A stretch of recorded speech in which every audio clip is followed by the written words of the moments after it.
America is the richest and most powerful country in history, but America's rise to number one was actually quite unexpected. In fact, most of North America was ignored for more than 100 years after it was discovered. Here's a map that was made right before Christopher Columbus discovered America. The Vikings said they had discovered an island somewhere over here, but no one realized that it was actually a continent. So Columbus believed that he could find a trade route to Asia by sailing west. But actually he found some islands in the Caribbean Sea. Columbus didn't find the spices he was expecting, but he still believed that he was close to India. So he called the natives Indians, got some goodies, and took them back to the King and Queen of Spain. Hey, your majesties, I just got back from Asia. Great, where are the spices? Well, we haven't found the spices yet, but they've got lots and lots of gold. Now you're talking, Columbus. Go back, tell them all to be Christians, and bring back that gold. A few years before Columbus claimed the West Indies for Spain, the Portuguese had discovered that they could reach Asia by sailing around Africa. So Spain and Portugal drew a line right down the middle of the map, and they agreed that all the non-Christian lands on this side of the line would belong to Portugal, and everything on the other side would belong to Spain. So the Portuguese sailed to Asia and built a huge trading empire, and the Spanish got busy conquering their half of the world. All of the interesting parts of the Americas were down here, where there was lots of gold, silver, and people. So that's where the Spanish went.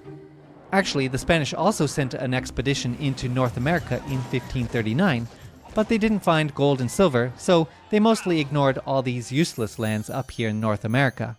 The English actually sent an explorer to North America while the Spanish were still exploring the islands in the Caribbean. That was 16 years before the Spanish discovered Florida. But after that, the English waited almost 100 years before they tried to colonize America. England's first colony was established at Roanoke, North Carolina in 1585. But the same year, England got busy fighting a war with Spain, and that colony mysteriously disappeared. So they tried again at Jamestown, and this time it worked.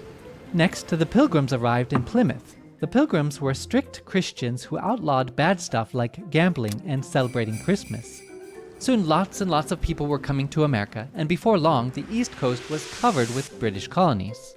Meanwhile, the French were busy claiming all of the land in the middle of North America. Now it's 1754, and it's time for a war to figure out who really owns what in America.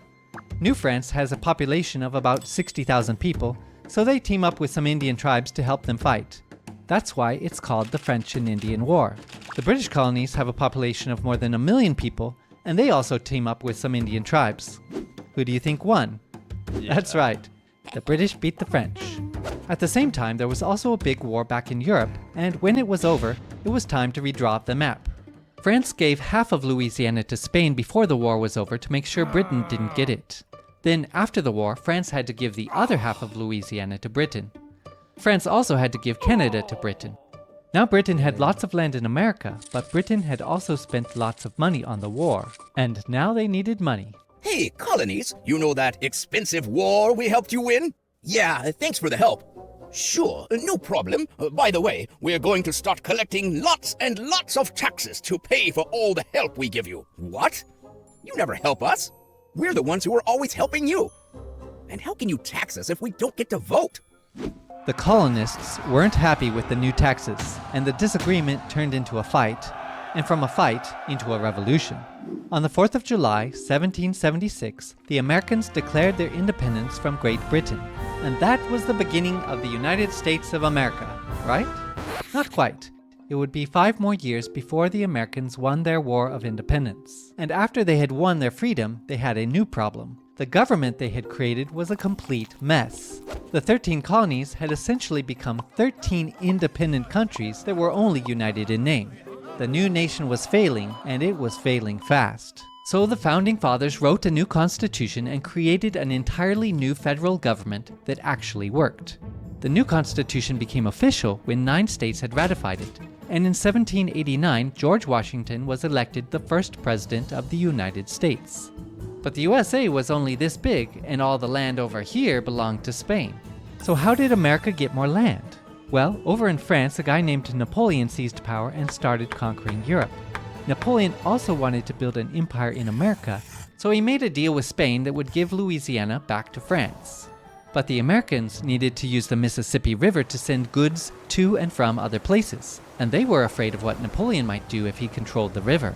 So America asked France to sell New Orleans to them. You know my plans for a great empire in North America. But now I must invade Britain. We can build our empire in America after we defeat the British. But if the Americans discover our plans for America, they will support Britain, which could be fatal. But if we sell Louisiana to the Americans, they will be our friends forever, and Britain will be ours. It would be foolish to sell our largest territory, and the Americans only want New Orleans. Enough! I've made up my mind. We will sell it all. The money will fund our war with Britain.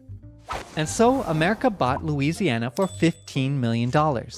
America had just doubled in size, and that was good because America's population was also almost doubling every 20 years. In those days, the average American family had 7 children, and all those kids needed some place to live. So lots of Americans moved west, where there was lots and lots of unclaimed land.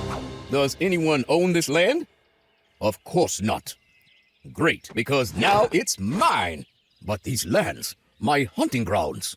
That's not proper English. You're supposed to say, these lands were my hunting grounds. In 1819, America bought Florida from Spain and agreed that this line right here would be the border between the United States and New Spain. Just 2 years later, Mexico won its independence from Spain, and America had a new neighbor. The northern territories of Mexico were sparsely populated and difficult to control, so the Mexican government invited Americans to settle in Texas. These settlers quickly outnumbered the Mexicans, and before long the Texans broke free from Mexico and created their own independent republic. Yeehaw! We want to join the USA. Do you have slaves? Yes, we do, and we're proud of it. Sorry, we don't need any more slave states.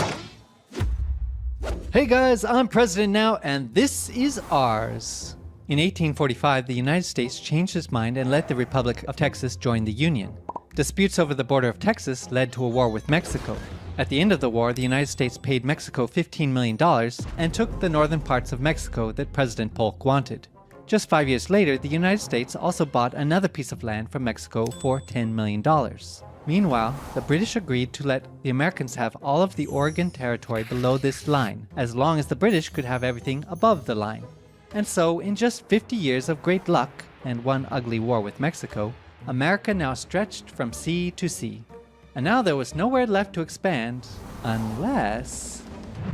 Hello, Uncle Sam. I found an island in the middle of the ocean. Can I claim it for the U.S.? We might need that for World War II. Does anyone live there?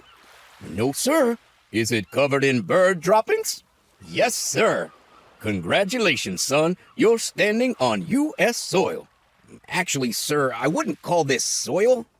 By the way, the Guano Island Act is still a law, so if you're tired of paying way too much for rent, go find yourself an island to occupy. Wow, everything is great. Right after the Americans got California, word spread that gold had been discovered, and lots of people rushed to California to help dig up the gold. Up in the Oregon Territory, there was lots of free farmland. America was thriving and there was peace on all sides. But there was a big problem on the inside, and that was the problem of slavery. In northern states, slavery was illegal, and many considered it to be a great evil that must be stopped. In the South, slavery was an important part of the economy. The Americans had been arguing about slavery for decades, but everything came to a head when Abraham Lincoln was elected president in 1860. Many people in the South believed that Lincoln would abolish slavery, so most of the slave states separated from the United States and made their own country. That led to a big civil war. Lots of people died, the North won, the slaves were freed, and the United States was united again.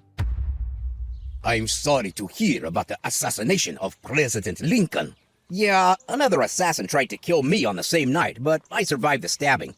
That's terrible. I mean, it's terrible that you were stabbed, but I'm glad that you survived. By the way, the Tsar wants America to have Alaska. How much can you pay for it? I think we could do 5 million, maybe 5.5 million, but not more. How about 7 million? Sure. Great. I have approval for 7 million. We can make the treaty tomorrow. Can we do it tonight? I should have asked for more money. Great. Now America has another huge chunk of land.